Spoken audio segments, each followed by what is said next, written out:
Anno 2205 is a city builder developed by Blue Byte and published by Ubisoft. It is the latest in a long series of games that have tasked players with settling colonies throughout the ages.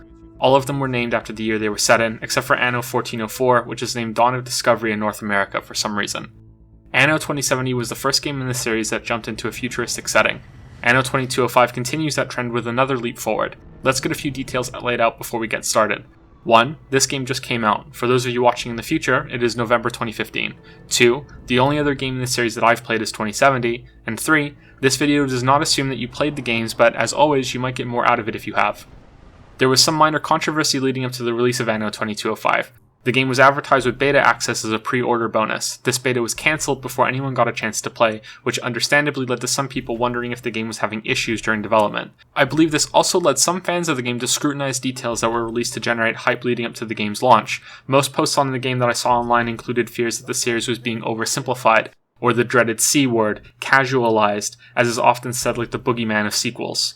Having played through the game 3 times now, I can say that some of these fears were legitimate. I thoroughly enjoyed my time spent with the game, but even saying that, Anno 2205 has huge problems, some of them far larger than the sacrifices made to make the game more accessible to a general gaming audience.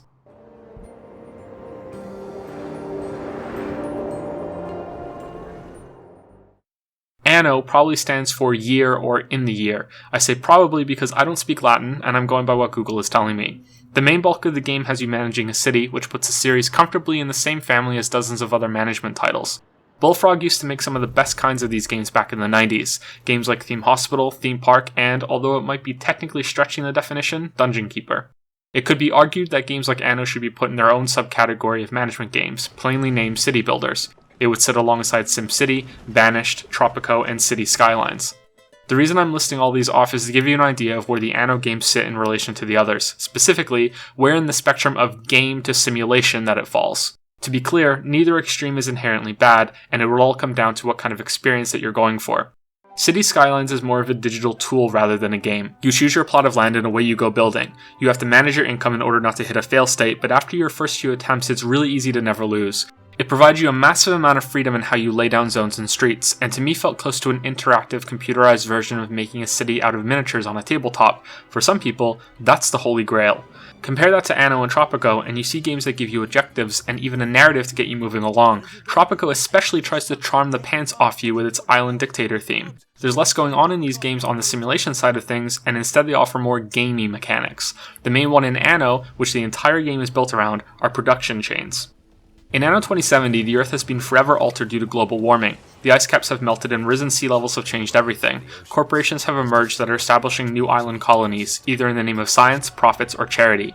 Each map in the game has multiple islands that you can claim as your own and build your own city on them. At the start, you only have access to one of 2 factions, the Ecos or the Tycoons. As you progress through the first faction's tech tree and build your colony, you will eventually unlock access to the other faction's buildings, and then a third faction called the Techs. You can build a different city for each of these factions all on the same map. Residents in your city have needs, and this is where the game is vastly different than most other city builders. These needs seem like standard stuff at first, a type of food and some sort of drink, then some simple luxury. Once you've satisfied these needs, however, the building can level up, and in doing so, levels up the people who live inside it. Your basic workers will become employees who have their own list of demands. When you satisfy them, they'll level up again into engineers with, once again, another set of products that they need in order to be happy. The more satisfied your population is, the more money they produce for you through taxes. Initially, producing these goods is simple. You build a factory or farm and there you go, you're done. The only thing you have to worry about is having enough of these types of buildings to produce the number of goods that your population wants. The complexity ramps up quickly, however, when you have different overlapping production chains, or goods that are made by combining other goods that you've already produced. Your first time playing, it brilliantly spirals out of control, with so many trade routes and islands being required to have enough resources and space to satisfy all of the different products your people need. Your ships that you yourself need to build and assign to trade routes that you make between the ports on your islands look like entangled pieces of yarn zipping over the ocean. Everything is always moving to keep production high and your people happy. Buildings are put down on a grid. Each island also requires you to build supply depots and a city center in order to have an area of influence that is available to build. Each island needs its own power facilities and a pollution level that you need to keep balanced. Management games are known to be addictive. They suck you in and make you lose track of time because they're the perfect blend of short-term and long-term goals. You'll want to quickly finish a row of houses, but in the back of your mind, you want to go and claim another island. You keep thinking about that while you continue building, and hey, now you're close enough to having enough resources to get that island, so you might as well do it now. Then you decide to quickly put down the first few buildings on your new chunk of land just to get yourself established and set for when you load up the game next time. Then you think about the next production chain you want to set up, and you slip easily into getting that done while thoughts about claiming the next island start brewing in your mind. It's a very different sort of addiction than the random rewards you get in games like Diablo.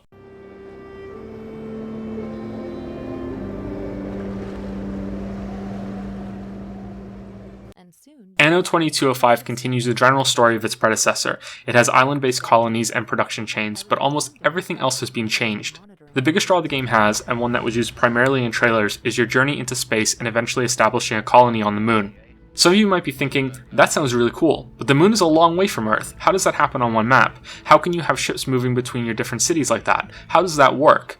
And the answer to that question is, it doesn't. This is, in my mind, the biggest change that 2205 makes. There are no longer different factions inhabiting one map, spread over different islands that you need to settle and construct ships to set up a mess of trade routes. There's also only one main faction to play as. There's no choice to be a different sort of corporation at the start. Instead, the three factions are split into their own type of landmass: temperate, Arctic, and lunar. Each of these have their own map with their own cluster of islands, or craters on the moon, that you can claim and build on, but you can never intermingle the different faction types on the same map. Trading still exists, but it is done on the Earth overview screen with ships that are automatically assigned to you when the route is established. Goods are available to all islands in one region without the need for transport ships, and so products only ever have to be moved when they're needed in other regions. The people in the Arctic want health drinks made in the temperate region, as an example. I want to stop for a minute and clarify that just because this is a big change in the series does not necessarily mean it's worse. In fact, I think that despite the problems this new system brings up that we'll get to later, that this is the best change the game makes. It adds some much needed variety to the island types and can act as a sort of reset in the game. You can begin constructing a fresh city.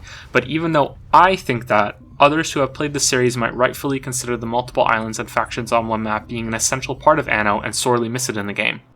2205 sends you through a sequence of events rather than one single map to expand on. First you set up a small settlement in a temperate region, then one in the Arctic, then you refine both of these areas for a little while, and, using the resources that you acquire from both of them, you reach out to the moon and begin your third and final city up there. Each region has 3 different maps. You get your choice of which one to settle at the introduction of each area. Eventually, you can buy out any rival corporations that own the other maps, totaling up to 9 areas that you can build on in each playthrough. Your islands need their own infrastructure in order to function, so your first city on the temperate map will need roads to connect all of the homes, factories, and farms. Your first level of people here want organic food, water, and information centers. Food farms take up space on your island. Water-producing facilities take up a coastal building site that are limited in number on each map. Environmental concerns have been removed from the game. The story no longer has a focus on them either. There is no eco-balance to be found on any of the maps or brought up by the game's main characters. Instead, the only resources you have to keep in balance on every island are your logistics, transport trucks that move things between factories and homes without any input from you, and electricity. The stated goal of the game is to build an experimental fusion reactor on the moon in order to solve Earth's energy crisis. Most management games can be summed up simply as the continuing cycle of 2 really basic choices. What buildings do you put down? What order did you put them down in?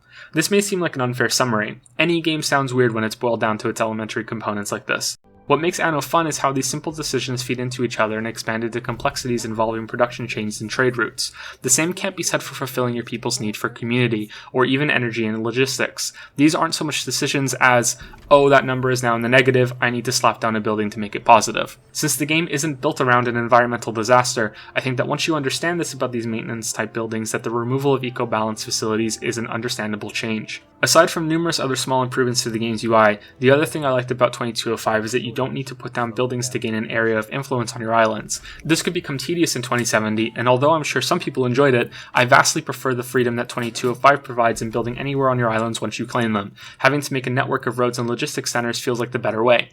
Like its predecessor, things start out simple with the needs of your people, so much so that those fears about casualization felt really true when I first started. Then you get to the Arctic and level up your first city, and things start to feel normal again. Production chains get slightly more complicated, and now each region demands something from the other. So you need to set up a trade route for neuroimplants to the temperate region, and those health drinks I mentioned earlier to the Arctic region.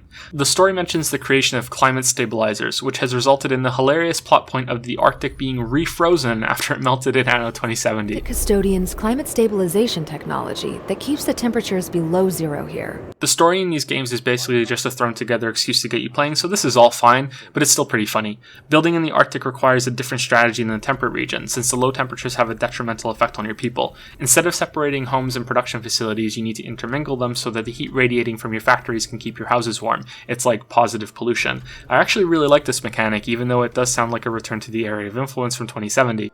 It feels a lot more reasonable here and is a fleshed out feature that requires problem solving rather than a chore to make sure you put down a handful of supply depots in a city center. From here, the game continues to increase the amount of goods you need to be producing. More trade routes need to be established in order to finalize your space elevators and then your wave of shuttles to get to the moon. Building your lunar colony requires shield generators, and yeah, this is just a straight up return to the supply depot stuff from 2070. It's okay, it makes a little sense at least, but we'll get to the moon later on in this video. So that's a general overview of the game. Build in your temperate region, build in your Arctic region, satisfy the needs of your people, and level up your homes. Continue to expand in your temperate map for more revenue, and then head to the moon where several new goods can be made that your people back on Earth want. I will say right now that there are still a lot of details I need to get into, but if this all sounds good to you, then maybe you should stop this video and give the game a try. I can state with some confidence that if you like the idea of city builders but never could get into SimCity or City Skylines, then this game will probably be one that you enjoy because of all the objectives it gives you through production chains in the regions. It's a very good game for those who are new to the genre. Everyone else should continue watching before making a purchase. If you're a fan of Anno, however, well, you've probably already played the hell out of it and you're here with your arms preemptively crossed ready to judge me, or hopefully you want to know more in-depth details on the game. Let's dive into it.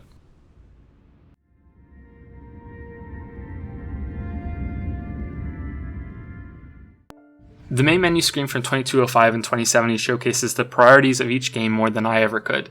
2070 is brimming with all of these features: a campaign, an endless mode, scenarios, some sort of online system, and a lot of little details that make it feel like you're logged into a futuristic console of some mega corporation.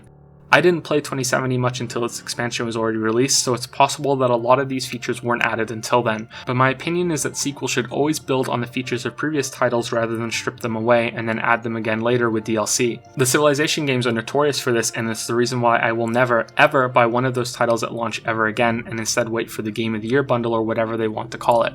There's only the campaign mode in 2205, which doubles up as an endless mode, but there are no randomly generated maps. The 9 in the game right now, 3 for each region, are all that you have to play with until they decide to add more. If they decide to add more. I mentioned it earlier, but the lack of a different corporation to start with really hurts replayability, or the choice to customize the type of philosophy your corp has. The Ecos and Tycoons felt distinctly different in 2070, even though the tech tree upgrades were similar. The 3 factions in 2205 feel underdeveloped in comparison, with only the Temperates having a fully completed upgrade path. The Arctic and Lunar factions only have level 1 and level 2 citizens. That's it. There are a lot of cases like this in the game. I'm going to get to as many as I can, but I want to say right now that I think Blue Byte could have avoided a lot of these issues by simply renaming the game. If it was Anno Dark Side of the Moon or some other cheesy title, then I think fans would have immediately understood that it's going to have big changes and not to expect to be another main entry in the series. Because the biggest issue I think fans are going to have are the dumbed down production lines. If you are new to Anno, then these are fantastic in 2205. They have some complexity and you'll need a lot of trade routes, but there is nothing in the game that ever comes close to the intertwined chains you need to make at the highest tiers of 2070. There are very few base resources that are even used more than once for large chains or advanced products. Some do exist, yes, but even these feel diluted and don't put the type of strain on your islands that 2070 did. Setting up your own trading boats is also sorely missed, and that such a core feature has been demoted to a drop-down menu on the map screen doesn't feel right or fun. You can't even set up multiple products to go in the same route, or one that picks up goods in each area and makes multiple deliveries. Community buildings no longer create an area of effect and instead are based on supply. This might have been a better change, but it's honestly confusing. Each home requires some of the supply, whether it's from an information center, a security office, a metro station, or a stadium. Initially, I thought it mattered where you put these down because of the area of effect these types of buildings had in 2070. Then I saw that they give the same supply no matter where you plop them, so I thought, I guess it doesn't matter after all. I'll show you some footage of me tinkering around with it in this gigantic city I made on my second playthrough. I confirmed that it doesn't matter where you put them, even halfway across the map, that they still produce the same amount of supply. What happens instead is that the further away these buildings are placed, the more the demand for them increases from the homes instead of the supply they generate decreasing. I honestly don't understand why it's like this. I can only assume this is a lack of polish, or maybe I'm missing something simple that people will point out in the comments below. However, there are other examples of this general lack of attention put into the game. Characters will show up to speak to you. So little care has been put into the lip sync of these conversations that it looks like a bad dub job. We have a lot to discuss. But first, I'd like to introduce you to your artificial data amalgamating messenger. Ships will often clip through each other without a worry in the world, even though they're following predetermined shipping lanes that you have no control over. Dialogue from characters will overlap, sometimes they'll even interrupt themselves to repeat the same line. You are the most reliable ally we have against those madmen. I don't know why I didn't realize. You are the most reliable ally we have against those madmen. I don't know why I didn't realize that earlier. Transitions between the map and cutscenes can be rough. There's no fade in or out, and it really feels jarring. Load times for maps put the game's performance on its knees. The worst case is when you first reach the moon and it decides to show you a movie and load the map at the same time, resulting in the movie stuttering like mad because the game can't do both together. Again, this was a predetermined part of the game. Speaking of performance, I don't have a supercomputer or anything, but I still annihilate the recommended specs for this game, and it runs incredibly poorly. It looks wonderful, but that's no excuse. Either it's badly optimized or the recommended specs should be higher. I had to turn several options down from high, and it still stuttered in many places. I've read other people complaining about memory leak issues, and my experience reinforces that. After 2 hours, I would need to restart the game and my computer would feel like it was recovering from a coma after it closed. I noticed that changing maps a lot made this worse. I didn't experience any bugs, but the game did crash on me 3 times, once so badly that I had to do a full system restart.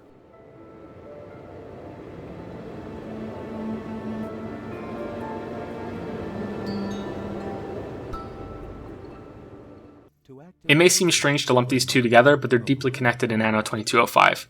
I already spoke about the Earth facing an energy crisis and that the goal is to build a fusion reactor on the moon. Your colony is not the first that's been established up there. You're what's known as the second wave. Early on in the game, when you're about to receive a shipment of rare materials to finalize the construction of your space elevator, your convoy is attacked by a group of separatists that announce that the moon is independent from Earth. This moment introduces the game's villain and the combat mechanics. Virgil Drake shows up often throughout the game to mess with your ship. He leads the Orbital Watch, which is basically the game's version of Team Rocket from Pokemon. They're the people from the first wave of lunar colonists that think they have been exploited too harshly by the people of Earth. There was combat in Anno 2070. It's never been the focus of the game, and it's always been a simple inclusion. There might be pirates on a map, and you'll need to maintain a combat fleet to defend yourself. This style of combat has been stripped away from 2205 and delegated to separate combat areas. This is, in my opinion, a good change. Save the first one, these battles are always optional and can be ignored by increasing your population and leveling up your corporation. The question instead is that, even though it's a better implementation than in Anno 2070, is it a good inclusion at all? And my opinion on that is mixed. Most management games have a lot of waiting. City builders are no exception, and I don't think it's a problem that can ever be solved. You need to wait to amass resources, credits usually, in order to fund expansions. You need the money to act as a buffer until your new areas start generating a profit, or else you'll go bankrupt and lose the game, unless you're playing on easy. Both 2070 and 2205 have little tasks you can do on the map. At first I hated these and didn't understand why they were included in the game. They're objectively awful. Move your command ship to a location and click on something. Tow a boat. Or collect crates floating in the ocean, or sneak by some scanner drones. Really boring and repetitive tasks that the game throws at you all the time. I hated these until I realized that they're in the game to provide some distraction while you're waiting for your credits to go up, or for some timer to tick down, or for your city's population to fill out. You can hold down the plus key on your numpad to speed up time in the game, but it's not that much faster, so these distractions change from something that I hate to something that I tolerate. I think they could be done a lot better, but they're good for the game. The combat sections fill a similar role. Your credits are still active during these missions, and so they can be a good thing to do while you're waiting to fill out your account. The issue I have with them is the same problem that the rest of the game has, a lack of variety and depth if you're already familiar with RTS games. Some people have been really critical of these sections, and while it is true that it's nowhere near the level of StarCraft 2, and honestly that's a really unfair expectation to have, they are enjoyable enough and more in line with something like Red Alert 3. Your fleet grows automatically as you progress through the game, which unlocks easy, normal, and expert difficulties for each mission. You have 6 special abilities to use, a mortar barrage that's said to be a nuclear missile but it isn't, summoning a submarine attack, and an EMP blast. The other 3 are a shield, a repair, and laying down mines. These 2 sets of abilities require pickups and fuel to use, so the combat can be summed up as kill enemy ships efficiently enough that the fuel you get for killing them is more than what you use to repair your ships during the battle. So there is some minor level of strategy to this, and you can get pretty good at using your abilities to blast through the maps as quickly as possible. There's also the usual micro game you can play with pulling back damaged ships before they die so you can fight for longer without losing a unit. Just so everyone understands, there's no building or unit creation in these sections. You start off with a set number of ships and you need to beat the level with them. It's an okay feature. I'm neutral about it. If they added the ability to customize your fleet, maybe even make your own ships, and added more level variety, it could have been much better. There are only 2 missions in each region, Temperate and Arctic, and there are no combat missions on the moon, so it quickly becomes boring even on higher difficulty levels. Rare resources are tied to these missions. These materials are very, very useful. In Anno 2070, factories and farms had modules that needed to be placed down. Each core building had a build area around it, and you needed to place, say, fields for farms in order to get production going. Initially, these don't exist in 2205. After your first combat mission, you get different materials that unlock the ability to expand production facilities like this. This can be done with all of them, so an organic farm can have increased productivity at an extra cost, but it's still much cheaper than just building another farm outright. The temperate section uses graphene, Arctic needs petrochemicals, the moon uses magnetite. There's also a fourth resource called iridium that can be used to add extra modules that are available to all production buildings. So, in a way, the combat sections aren't truly optional. You will need a lot of these resources, and the only other way to get them is by completing those boring fetch quests that I mentioned a little while ago. This is a choice between two bad options, and it's a shame that not even one of them was fully fleshed out to be as fun as the rest of the game. It can be incredibly annoying to be in the middle of building a massive factory chain only to have to interrupt yourself to go to a combat mission, or fish for a quest with the right reward because you're only 2 graphene away from getting your farms into a production surplus. No one really bothers you to do these fetch quests unless you accept them and then forget about them. That's not true for the combat sections, however, which have characters deciding for you that you're going to help them, and they will continually pester you to do them forever, and ever, and ever. It's incredibly annoying. You sure take your time. We don't normally resort to violence, but this time, I give you explicit consent. You're not leaving me high and dry with that, are you? You won't, right? As an aside here, since this is a future where the ice caps melted and flooded the planet, shouldn't high and dry now be a positive nice thing to say? The worst of these side missions ask you to find some tiny little thing on one of your islands. They don't even narrow that down for you. This is a glorified version of I Spy, or as I came to call it, Find the Pixel. It makes me wonder if these missions were developed by an intense brainstorming session at Blue Byte, where the only priority was quantity and not quality. If you like these missions, then I'm not saying you're wrong, I just see them as a missed opportunity. Your dealings with the Orbital Watch are primarily done through these combat sections. Virgil Drake does his constant Twitter updates about how much you're hashtag destroying his fleet. His character is just as shallow as the others in the game, and honestly, that's fine. A city builder doesn't need a story, and they needed an excuse for a villain. Although he does happen to have one of the most hilarious lines that I've ever heard in the game after he attacks the climate stabilizers that are keeping the Arctic frozen. Long ago, people believed that the moon controlled the weather. We will prove them right.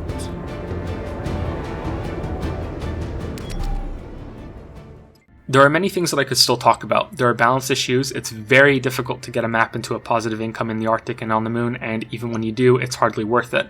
This sort of makes a lot of sense for the moon since it should be insanely expensive, but the products you make aren't similarly valuable to reflect that.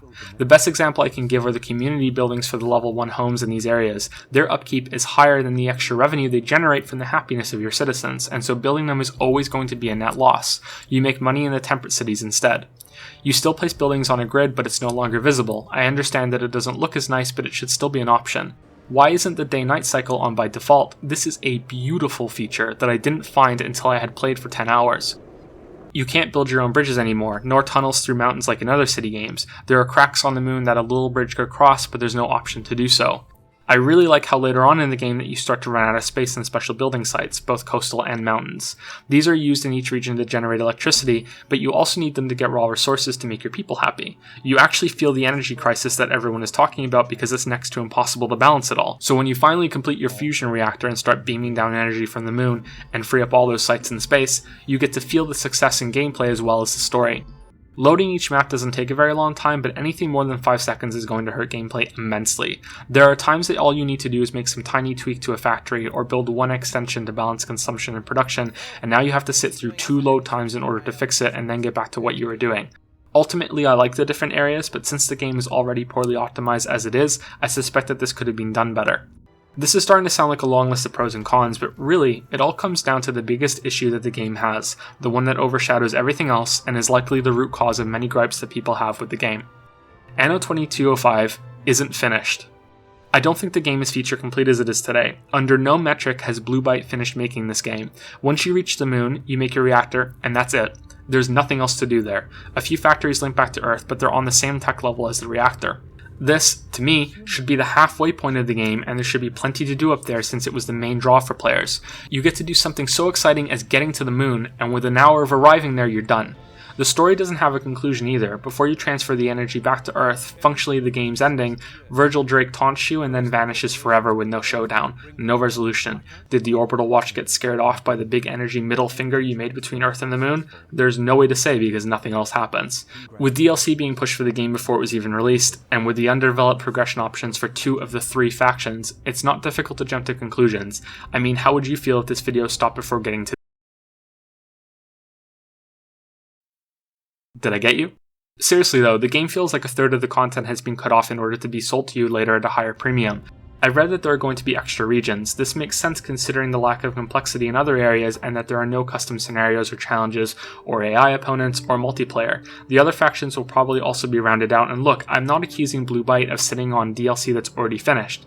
It's more likely that they planned out a certain level of development and then got what launched now ready in time while they work on completing the last part of the game.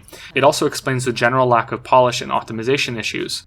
I enjoyed my time with Anno 2205, but I feel like I've ruined my chance at what would have been a better experience when the rest of the game comes out, if I had waited and played the whole thing with all of its features. Some might say that that's my own fault, but I'd argue that DLC is meant to expand on ideas in a fully completed game, not be the top layer scooped off, especially when the game costs so much to begin with. In a time when PC sales are a big thing and so many customers are waiting for better deals, developers should be looking for ways to encourage and reward fans for playing at launch rather than giving them reasons to wait. When the next Anno game is released, I will definitely be waiting for a bundle pack of the complete game, even if that means another year before it's all out. I have a feeling that Anno 2205 will be a much better game than 2070 when it comes out. I just hope that I'll still care enough to play it when it does because, as it happens, I feel like I got that pre-order beta test after all. Thank you very much for watching. This was my first attempt at a review instead of an analysis, although I think I did a little bit of both in there. These videos take me quite a while to make, and I'm still learning as I go. I don't feel comfortable asking for money or setting up something like a Patreon, at least not yet. I don't even know how they work. Instead, I just want to say that if you like what I'm doing and want to support me, that you should consider checking out some of the books that I've written. I have sci-fi and fantasy novels available on Amazon. They're pretty cheap, and by supporting me this way, you at least get something for your money. My next video should be on Fallout 4. I might separate a short review and a longer analysis on it into 2 videos. Let me know what you think about that idea. If you're new to the channel, there are also a couple of other videos that you could check out. They should be on the screen right now. Thanks again. Virgil Drake shows up often throughout the game to mess with your ship. He leads the Orbital Watch, which is basically the game's version of Team Rocket from Pokemon.